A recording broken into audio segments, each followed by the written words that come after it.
Hi, I'm Brian. I like whisky. Moved to New Zealand about a year ago and found that it's perfectly legal to own your own still here for your own private consumption, so I bought myself a still. The intention is to make myself some whisky. I love Scotch.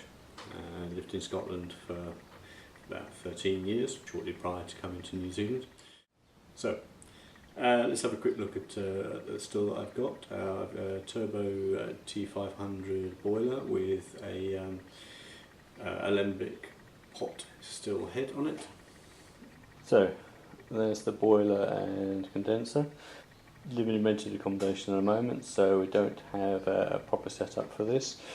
So what we have here is a water tub, which I'm using a garden pump to pump the water through the condenser and collect it back into a tub here, and then I recirculate that around, and as it gets hot I pour cold water back into the tub to be pumped through, and then collect the warm water, which I then use for watering the garden.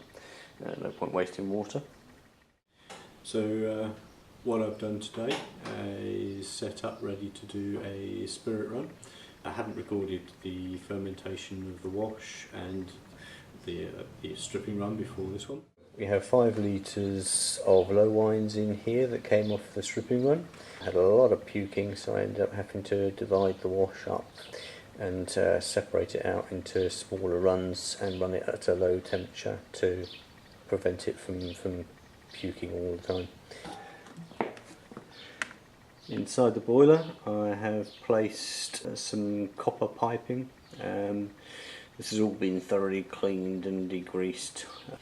So the idea there is to simulate having the copper in contact with the product whilst it's boiling up. We actually have a copper condenser that will be flowing through, and in the collection jars I put a little bit of copper in each one, so the actual collected product sits on a little bit of copper for a short while as well. And hopefully this will simulate the reactions that you get from a copper pot still. Well, that's the idea anyway. Now whether it makes much of a difference or not, I don't know. Maybe I'll take a test run sometime and actually do 2 runs with and without the copper and see whether I can actually tell any difference. But at the moment it seems like a good idea. Okay, turn the water on to test to make sure it's flowing nicely. Everything looks okay, pump's working, water's flowing through, no leaks, so that's good for it. Ready to go later. I'll turn it back up again for a little while.